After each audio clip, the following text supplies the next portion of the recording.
जानवी कपूर की नई फिल्म उलझ को देखने के बाद एक लाइन में अगर इसका रिव्यू देना हो तो मैं कहूँगी कि यह बहुत ही उलझी हुई फिल्म है। एक्साइटिंग उलझी हुई नहीं बल्कि बोरिंग उलझी हुई। कहानी की शुरुआत होती है सुहाना भाटिया यानी कि जानवी कपूर नाम की एक लड़की से। सुहाना भारत के फेमस डिप्लोमेट वनराज भाटिया यानी कि आदिल हुसैन की बेटी है। उनके दादा यूएन में इंडिया की तरफ से रिप्रेजेंटेटिव थे, जिनका नाम भारत के बच्चों की सिविक्स की किताबों में लिखा जाता था।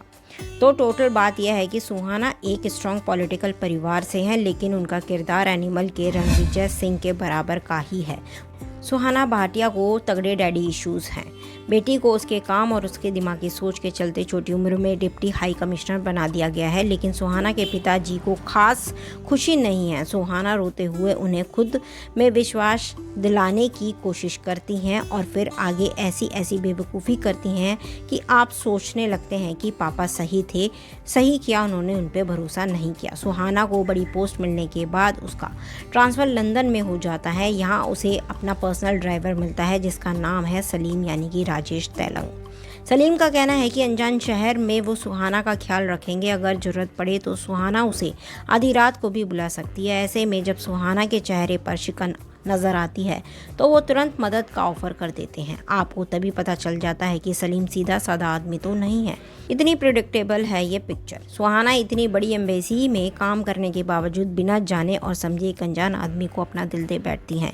ये अनजान आदमी अपना नाम नकुल यानी कि गुलशन देवैया बताता है, लेकिन नकुल की प्यारी प्यारी और मीठी मीठी बातों में उलझी सुहाना उसका बैकग्राउंड चेक करना ही भूल जाती हैं। अब यदि आप डिप्लोमेट होकर किसी ऐसे ही ऐरे गहरे व्यक्ति के साथ घूमेंगे या रात बिताएंगे तो जो आप सोच रहे हैं वही होगा। नकुल सुहाना की बेवकूफ़ी का फ़ायदा उठाकर उसे ब्लैकमेल करता है। दबाव में आकर सुहाना भारत के जरूरी और गोपनीय डॉक्यूमेंट्स को लीक करना शुरू कर देती है। अब उसका करियर दांव पर लग गया है, साथ ही उसके पापा की इज्जत और पोजीशन पर भी बना। ये डायरेक्टर सुधांशु सरिया ने इस फिल्म का निर्देशन किया है। सनाट 2023 जैसी फिल्मों का भी निर्देशन इन्होंने ही किया था, पर ऐसा लगता है इस फिल्म को देखकर कि उन्होंने पहली बार इस फिल्म का निर्देशन किया है। फिल्म की कहानी परवेज शेख के साथ मिलकर सरिया ने लिखी है। इसके कुछ हिस्से देखकर आपको लगता है कि हाँ, हो सकता है कि पेपर पर ये कहानी दिलचस्प और रोमांच से भरी लगे, लेकिन स्क्रीन पर इसे उतारना एक अलग ही चीज़ है। इस फिल्म के कुछ हिस्से बिल्कुल घिसे पिटे हैं। एक बड़ी पोजीशन पर बैठा इंसान जो माइनर बेवकूफ़ी करता है और फिर उसकी वजह से अलग अलग दिक्कतों का सामना उसे करना पड़ता है। ये सब हम न जाने कितनी बार बॉलीवुड फिल्मों में अलग अलग स्टाइल में देख चुके हैं। लीड किरदार का दिमाग वैसे बहुत तेज है, लेकिन जब फिल्म की कहानी को आपकी उस होशियारी की ज़रूरत होती है तो वो कहीं गायब होती है और आप दुनिया के सामने लल्लू इंसान बन जाते हैं। जब वो मुसीबतों के दरिया में सर से पैर तक डूबा होता है तो उसे याद आता है कि अरे मेरे पास तो चाचा चौधरी वाला दिमाग है, चलो विलन को पकड़े। उलझ को काफ़ी बोरिंग अंदाज में बनाया गया है। इसका स्क्रीन पे इतना ढीला है कि आप इसके ख़त्म होने का इंतजार करते हैं।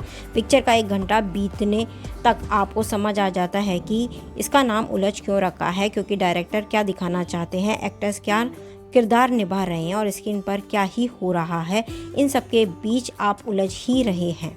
फिर आपको समझ आता है कि ये सब मिलकर हमें पागल बना रहे हैं। मेकर्स को लग रहा है कि ऑडियंस को क्या ही पता चलेगा कि हम उन्हें बुद्धू बनाने की कोशिश कर रहे हैं। फिल्म के किरदारों में कोई खास दम नहीं है। सबसे वीक पॉइंट इसकी लीड हीरोइन जानवी कपूर है। जानवी ने सुहाना के किरदार को बिल्कुल उसी एनर्जी के साथ निभाया है जिस एनर्जी के साथ सुहाना खान ने द अर्चीज़ में वेरोनिका के किरदार को निभाया था। उनकी डायलॉग डिलीवरी काफ़ी रिलेटिंग है।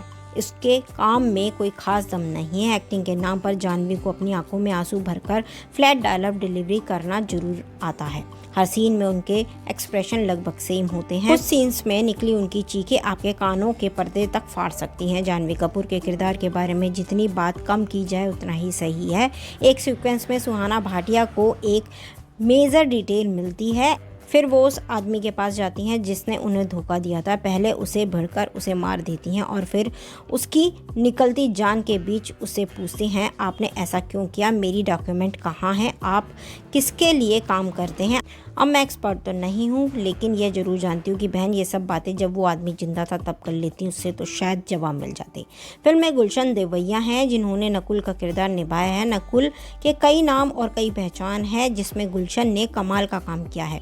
जानवी संग रोमांस से लेकर विलनगिरी तक गुलशन ने ज़बरदस्त तरीके से अपने रोल को निभाया है। एक्टर मियांग चैंग, रोशन मैथ्यू, आदिल हुसैन संग अन्य ने भी अपने किरदार में जान डाली है। चैंग से जुड़ा एक सीन फिल्म के बेस्ट सीन्स में से एक है। उलझ में एलेना नाम का एक सिर खाऊ किरदार भी है जिसे शायद कोई गोली मार देता तो मज़ा ही आ जाता। बस और बात मुझे इस पिक्चर के बारे में नहीं करनी है। आप हमें कमेंट कर बताएं कि आपको हमारा रिव्यू कैसा लगा और उलझ फिल्म में आपको जानवी कपूर की एक्टिंग कैसी लगी। कमेंट कर बताएं जरूर। हमारे चैनल को लाइक कीजिए, शेयर कीजिए, सब्सक्राइब कीजिए। Thanks for watching.